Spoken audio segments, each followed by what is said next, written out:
Hi everyone, can you hear me properly? So it's already 5:30 and I'm next to last. So I'm trying to sort of embrace this and just use a lot of energy and transmit it to you so that you don't fall asleep. You already had some champagne, I already had some champagne, so hopefully this will be a fun ride. I'm Paulina Modlitba. I should probably tell you a little bit about myself and who I am so that my presentation makes sense. One thing that you can probably tell from this slide is that I love the future, but I also love movies, which is why I have at least 2 paraphrases or references to movies in this slide. Some of you probably know which ones. The title is actually a paraphrase of a Kubrick movie. Do you know which one? Dr. Strangelove, How I Learned to Stop Worrying and Love the Bomb. I don't love bombs, which I'm going to talk about a little bit as well. I love the future. The Lego car is not a self-driving Volvo car, as you can probably tell. It's from the movie Back to the Future, which is one of my absolute favorite movies.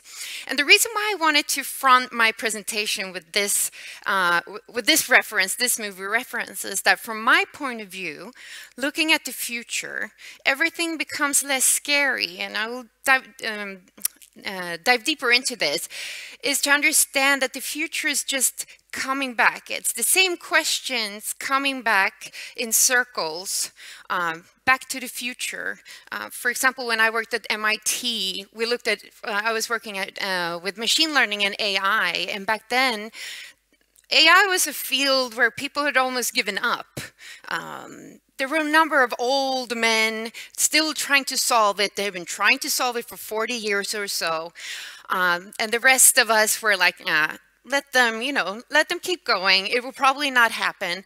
And then 20 or something years later, the gaming industry, with their processes, made it possible suddenly for AI to take a huge step forward, and suddenly it's being implemented in our lives, in our workspaces, everywhere. So it comes back, and somehow, at one point or another, the technology is mature enough for us to actually start implementing it.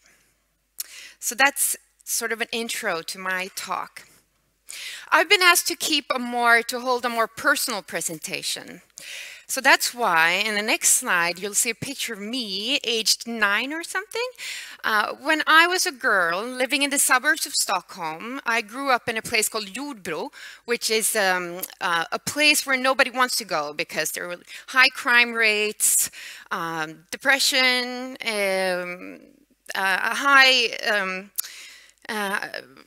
a typical low-income area. But I had huge dreams. I probably had something that we in Sweden called hybris.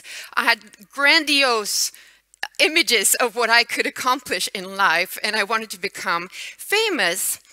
I wanted to become famous like MacGyver. I wanted to become an innovator. MacGyver was my most important role model. I watched MacGyver probably every day, and I was so impressed by the fact that so much could be solved just with a piece of gum, chewing gum, and I wanted to become creative like him. Another role model of mine was Inspector Gadget. You probably know him as well, right? He was another one of those who could he had all this gear and could solve almost anything, any problems out there. So what I did, where most of my friends were playing with dolls. I tried that. I hated it.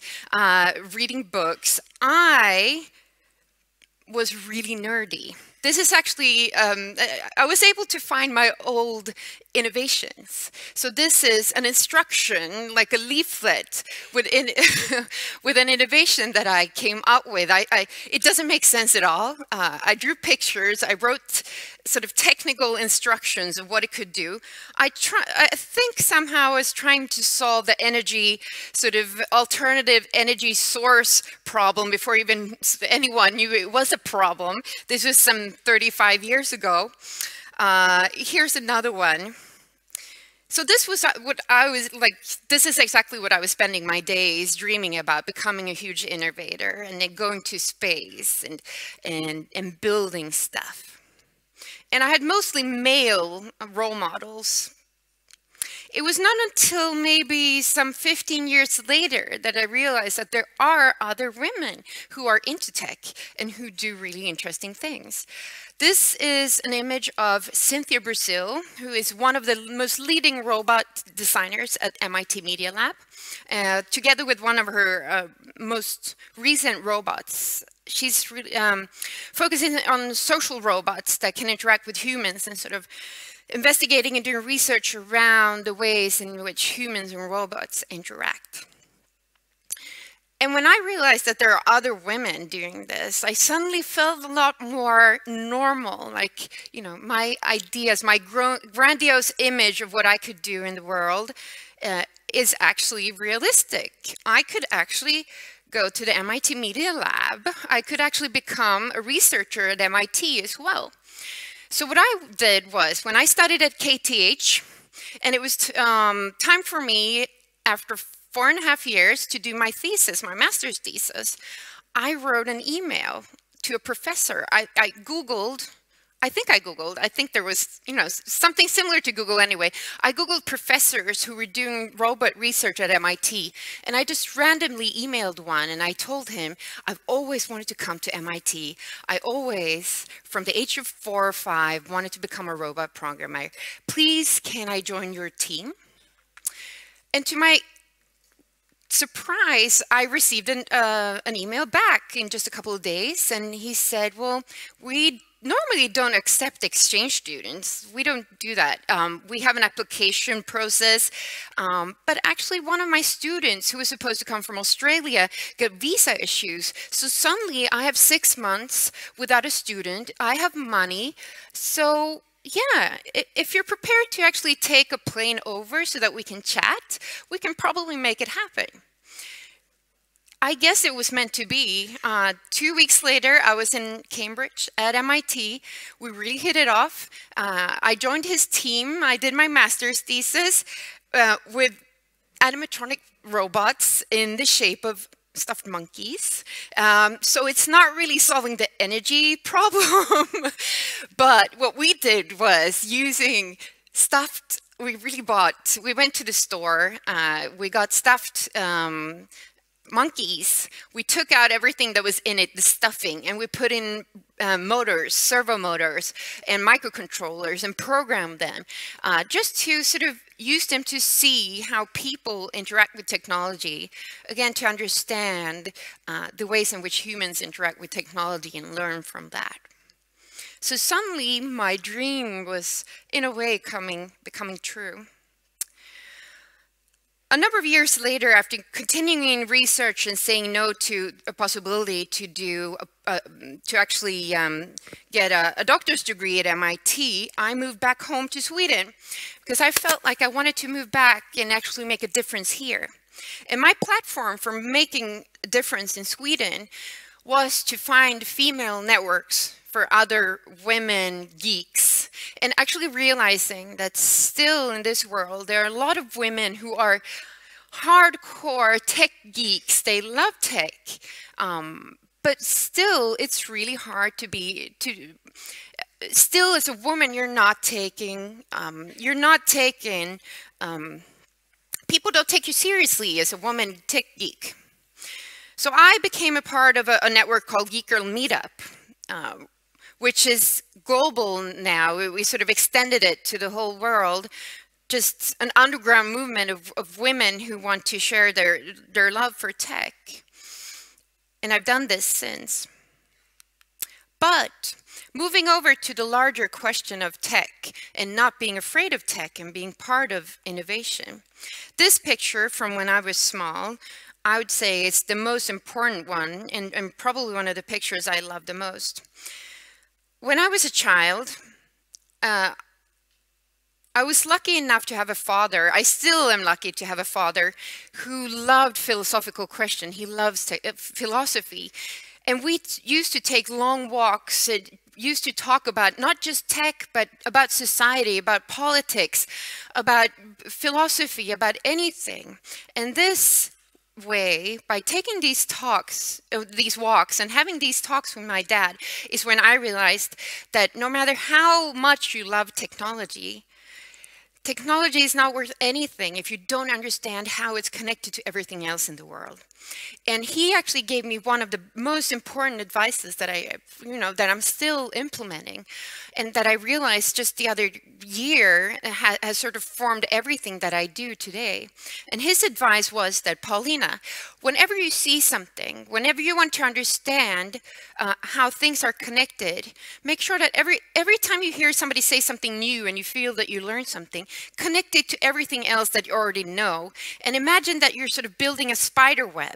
So instead of just taking a test in school and making sure that you learn things by heart, make sure that you connect the dots, and that will make things easier. Like, it will make it easier for you to actually learn things. You memorize things better, but you also paint the big picture. You will start to understand the world. And since then, I've been thinking about this question, which I love. Like, how do we actually navigate technology change when we cannot predict how people will use technology?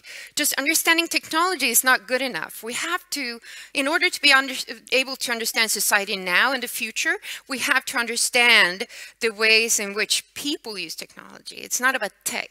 It's about everything that's connected to us as humans and us as citizens in a society. And fast forward to last year, when I attended South by Southwest, which is a huge innovation conference in Austin that I attend every year.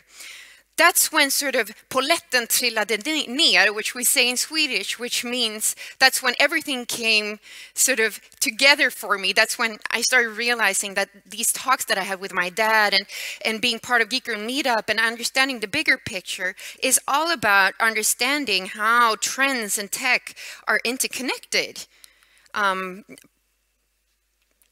And that's what I want to show with this picture, this very simple chart, that I realized that my role in standing on stages and speaking is to help people understand how that it's not a coincidence that AI, self-driving cars, drones, connected humans, IoT are trending at the same time. You can't just look at AI as a separate trend.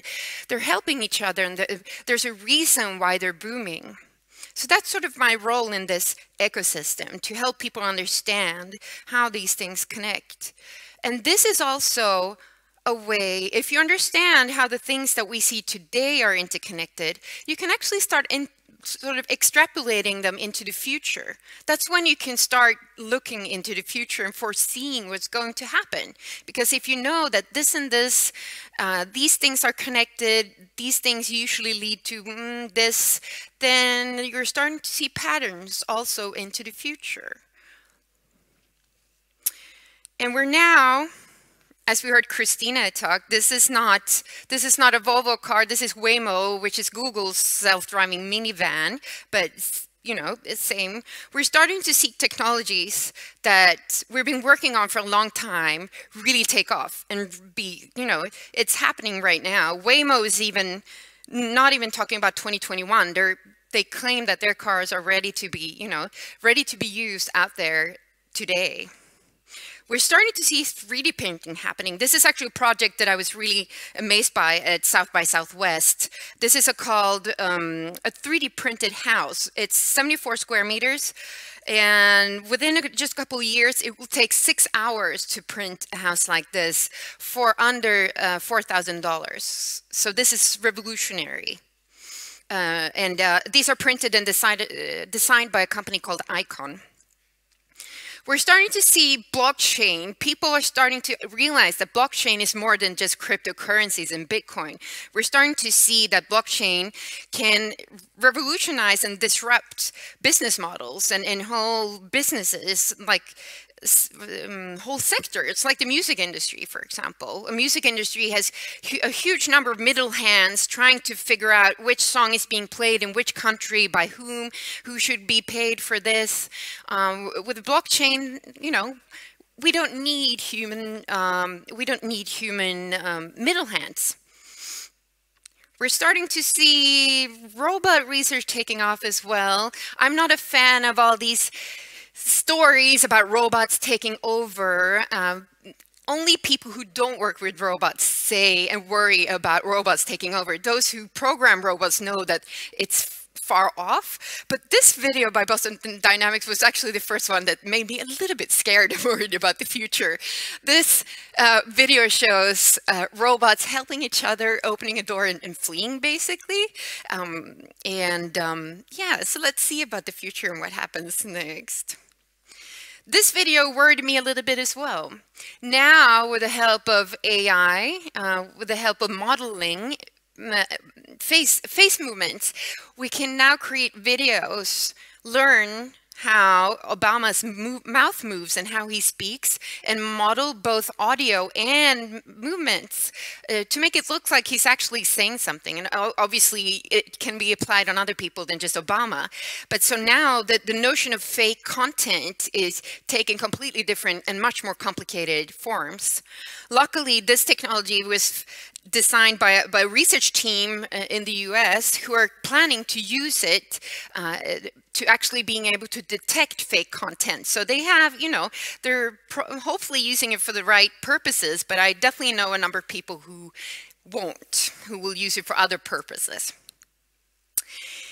And here's the news that was released yesterday. I just wanted to add it so that you can see how much money is going into these fields right now, which is also an indicator that it's happening right now. So MIT yesterday launched that they are investing $1 billion into new AI college. So this is really like the big new area that they realize will infiltrate, like be used in everywhere in society.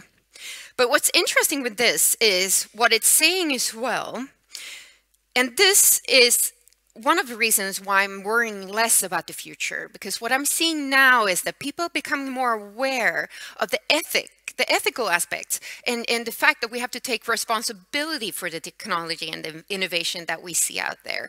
So there's so much that we can do today, but we have to start asking ourselves the questions, do we want to? We know we can create, we can innovate, you know, there are a lot of things that we can build, there are a lot of things we can use AI and machine learning for, but do we want to? And how do we want to do it? And what are the consequences, both the good ones and the bad ones, more complex ones? So that's why I'm super happy to see that the MI president, Rife, says that as computing reshapes our world, MIT intends to make sure that it does so for the good of all. Whatever that means, it's complicated, you know, good, you know, there are values tied to it. So what does good actually mean? And if we look to the East, if we look to China, for example, we see examples of what's happening if you don't take ethics into account. We see examples as, you know, SenseTime, which is today the biggest AI company, well, the biggest AI initiative in the world, which is partly funded by Alibaba, but also used by the government. It's a facial recognition platform, and obviously it's being used by the government for tracking people, for identifying individuals, which is highly problematic, as you probably can understand. And this is not actual video, but sort of an illustration of a new social credit system that is being used in China. So individuals all get social credits between 1 and 800. And the more credits you have, the more of a good citizen you are in different ways, the more perks you get in real life. So you can get discounts, and you get treated more well, and you get a VIP treatment as a citizen. And it's worse if you don't have a great social credit. And again, the facial recognition technology has huge potential, but when it's being used in cases like this for identifying specific people and even being able to identify people in a huge audience, we really have to start asking ourselves what we're doing and how we should do things. One of my favorite projects right now, I'm working on a lot of different things, one of my sort of pet peeves, my favorite projects is a huge innovation conference that I'm part of building. It's based in Stockholm. It's called Gather, and we just did it for the second year in September. And what we're doing is trying to highlight these questions and also these more darker, more complex aspects, and we're trying to solve them. So in addition to just having speakers on stage, we have workshops where people from different sectors, from startups, from the industry, from the government, and from the public sector meet to try to solve these problems for the future. And our keynote speaker this year was this guy. Do you know who he is? It actually says who it is, but do you recognize him just by seeing the picture? It's Christopher Wiley, the guy who was part of building Cambridge Analytica, and in the middle of everything realized, like, oh, can I swear? Oh shit! This is taking, this is taking ways that that I do not approve of. We're actually starting to use the data that we've collected to manipulate people into voting. Like, we're reshaping democracy and manipulating democracy. And it was super interesting to hear him talk about, again, that you as an individual can start, think that you're part of building something innovative, something that, will build a better future, and then suddenly realize, like, that's not at all what's happening. And he was very open with the fact that, I take responsibility for being part of building this.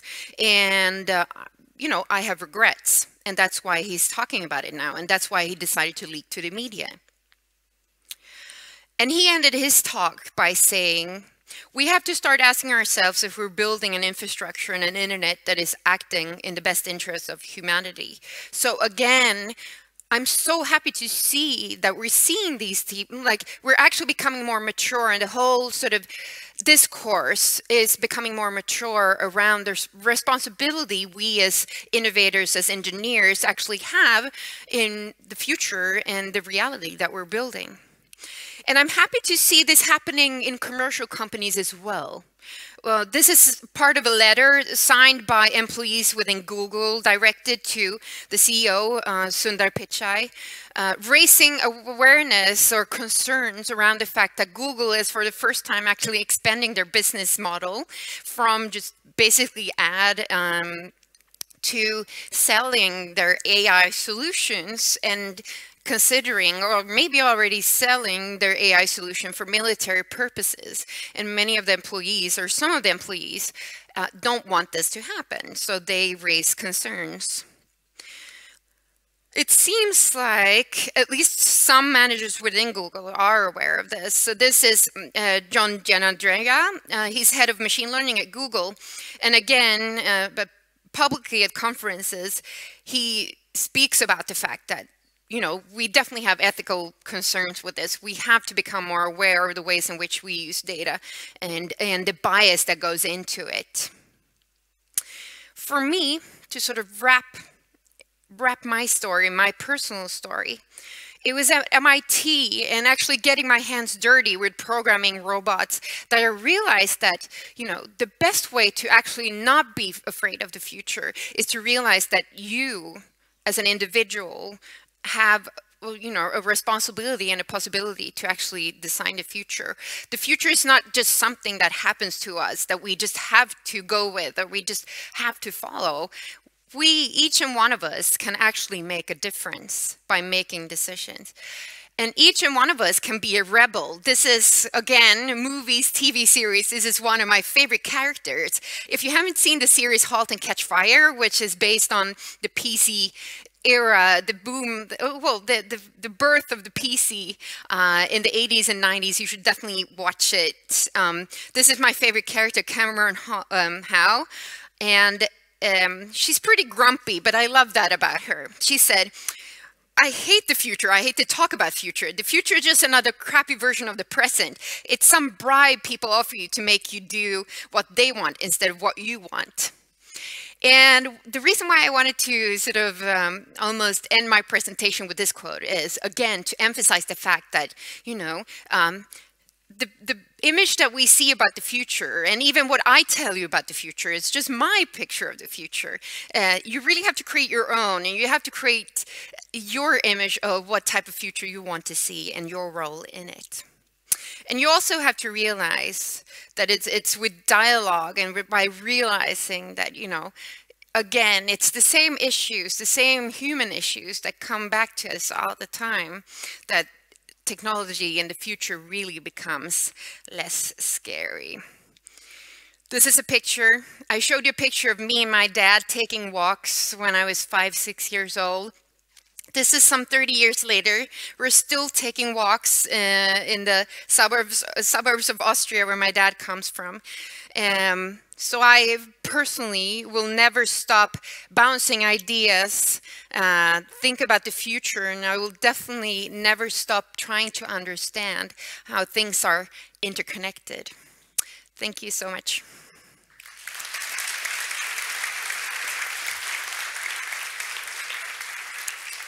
Thank you, Paulina. Now that they made put some so nice cheers here, let's make good use of them for a few minutes. Absolutely. And let me start by immediately asking you something super personal. Yeah. I would love for you to be sort of a mentor for my teenage daughter. Oh, I would love that. But I also want her to be a mentor for me. All right. Yeah, I would say that's probably the best thing I've done to actually, well, to never stop being curious. And one part of that is to actually never ever say the words, no, I'm too old for that. You know, I always want to reinvent myself, and one way to do that is to have mentors that are younger than me and who can teach me about sort of what's actually, you know, up and coming. And in your continuous quest to reinvent yourself and to find new inspiration, how do you go about? Well, the internet is my best friend. Social media has been super important for me, to actually just use Instagram, Twitter for keeping in touch with people. I have a huge network which I'm using, and that's basically what I'm using when I build conferences, when I do transpotting, etc. And but also physical meetings. So I attend a lot of conferences. I'm curious. I'm super social and extrovert, obviously. So talking to people is super important as well. And if you want to sort of narrow it down to one sentence, what is it that you want to achieve? I want to create chaos. No. Right. That's a really good question. I guess I don't have, like, I've never been the type of person who have a 5 or 10-year plan. I'm just about sort of disrupting status quo. So it's more about what I want to do here and now. Whenever I see, if it's a room full of men, the first thing that happens in my head is, you know, that really triggers me into thinking, like, why do people assume that in this context only men can play an important role? I want to disrupt this, so I do it. You know, I'm so used to being part of projects or taking place in spaces where I'm not supposed to be, or I'm the first woman, or I'm the, you know, I'm always the odd one out in different ways, and I love that. So I try to change. As soon as I notice that people assume that things should be in a certain way, I want to change that and help people to ask questions, you know, question that. Yeah. So there's a question here which relates to where I started, and there's not all that many, but there is quite some fairly young women starting their careers now here. What is your main advice to them? To not assume that you should have a 5 or 10-year plan. I've never had a plan. Just, I guess I've always been, what I do is I evaluate continuously where I'm at right now.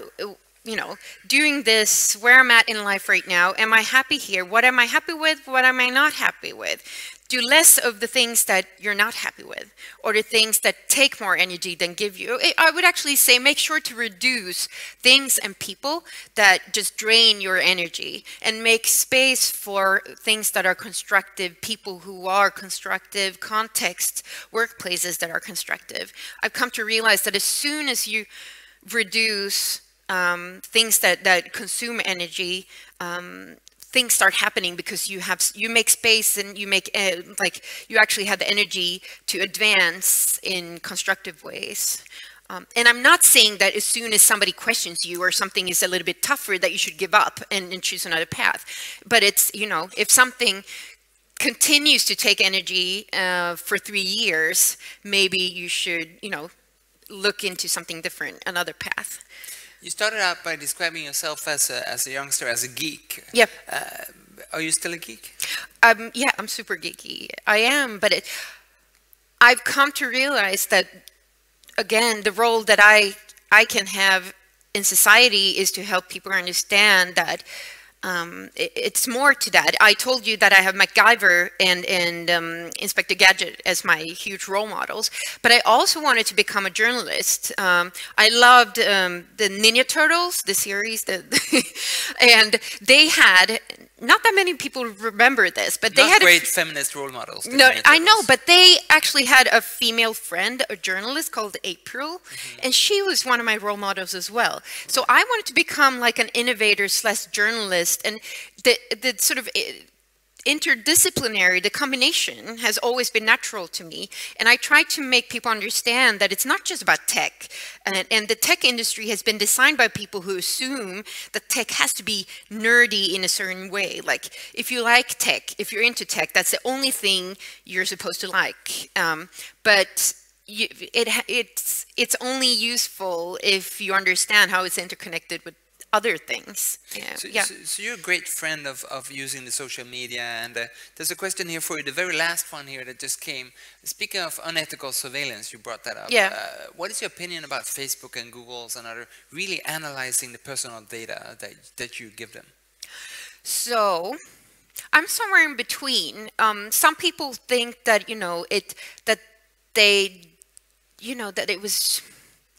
that Facebook was naive on the verge of not knowing at all what was coming. Like, they were so focused on their business model that they didn't see how it could be misused. I definitely think they knew to a certain extent and could foresee that.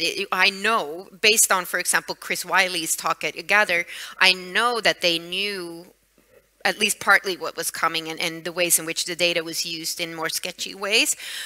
So I think it's a combination of, I think it's a great wake-up call. I'm super happy that this happened now and not in 10 years, where companies would have collected even more data and know even more about us. And Chris actually said that on stage as well, that a good thing that this happened now and not, 10 years from now.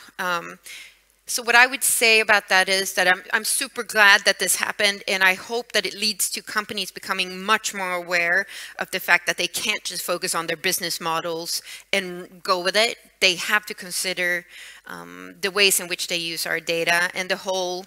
Well, Christina didn't actually answer your question about like who will own the data. She ducked that one, I would say. We really have to discuss that, and maybe, I'm not sure, but maybe we'll see sort of a change in which we as individuals will own our own data in ways that we don't see today. So we will actually own our data and choose which companies will get access to which data in which context, and we will be able to control that continuously. I really hope that will happen. You keep saying that you hope things. I'm not interested in what you hope. I'm interested in what you believe will happen. Is it really credible to believe that evil powers, or where the money is, will not use all of this data for something that was not intended that I didn't intend? Yeah, I think that will happen. I'm not sure in which form that sort of transition from companies owning our data to us owning our data. GDPR is one way, which I'm not very happy with. When it's very like it's the first form for how this could happen, of us having more control over our data. But it has definitely not been designed by tech people. It has been designed by people who know law and don't fully understand the technical implementation. So it's, most of you probably already know that it's creating more hassle than being useful. But at least it's a first step to us as consumers owning and understanding more of how companies are using and profiting from our data. So it seems, and there's a question about that, it seems that you're much more benevolent and have high hopes for people like Google and Facebook than you have with the Chinese surveillance system. What is really the difference in what they're doing? Well, I think, and I'm starting to see that we can actually, actually put pressure on the big companies in a way that I think, that we didn't think in just a couple of years. Facebook is definitely less, I have come to realize that they're actually affected. I don't know, konsumentkontroll, konsumentpåverkan, what is that in English? That we can actually use our power as consumers to influence companies in ways that wasn't that common just 10 years ago. And that makes me optimistic. And Facebook, for an example, so Zuckerberg, he went to the Senate, right? Yeah. And he looked like he had behaved badly, and then he went back home and did whatever he did before, right? No, he's not. He's definitely not. No. Right. No, I can tell that Facebook has a completely different view of their own role in the ecosystem, and that their brand, they definitely have to rebuild their brand in a certain extent. So I would definitely not say that everything is back to normal again. Something big has happened. Okay, so I see that you got good confidence in companies like Facebook and Google. Not very much in the Chinese authorities. No, because we can affect the Chinese government. How about something in between? The U.S. government, the whole Snowden thing. There's a question about that as well. We can affect, I guess you think, the U.S. government. They have elections. Trump won. Should we worry about that? Worry about which aspect? Worry about being surveilled by Secret Service agencies and stuff like that. Yeah, definitely. Absolutely. And that's why we have to make sure that we as individuals are informed about these things. So not just when it comes to innovation and the things that we build, we also have to make sure and take responsibility in informing ourselves about the ways in which data is being used, and we need whistleblowers who go public with the ways in which data or technology is being misused. But we also need to inform ourselves. We need journalists more than ever who who actually look into the ways in which companies work, and so we all have to sort of work in collaboration in making sure that tech and data isn't being misused, because it will. If it can, it will. Definitely, yeah. The last question here is, it seems that fairly often tech is just invented for the sake of tech, so not based on needs. Oh, and there's so much bad tech out there? Yeah. What was your question? Sorry. No, the question was exactly that. Where does that lead us? In what way? Should we not have a need first and then a tech as a solution? Or do we need tech first and then we need to invent a problem? No, I think we need both. I mean, some innovations, don't ask me which, because I won't come up with, haven't had a need. And a genius, a person with insight in what will come, what type of needs will come in the future, just made it up anyway. And that's super important. We need a combination, both like idea-driven innovations and innovations that are sort of more driven based on actual needs. And yeah, we definitely need both. I think Nokia said that we're never going to pay more than 20 euros in the future for a phone. And then somebody came up, there was no need for the smartphone, but we all have it and we all love it. Exactly.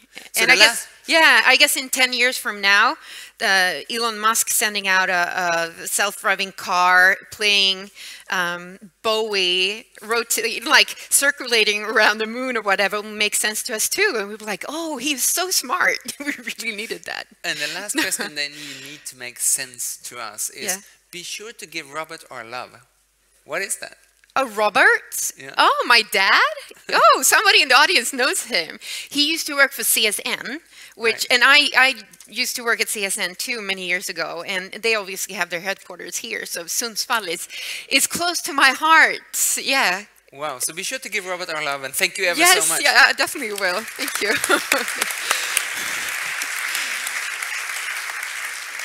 The tree, the chocolate. Thank you. Oh, thank you so much. Yeah.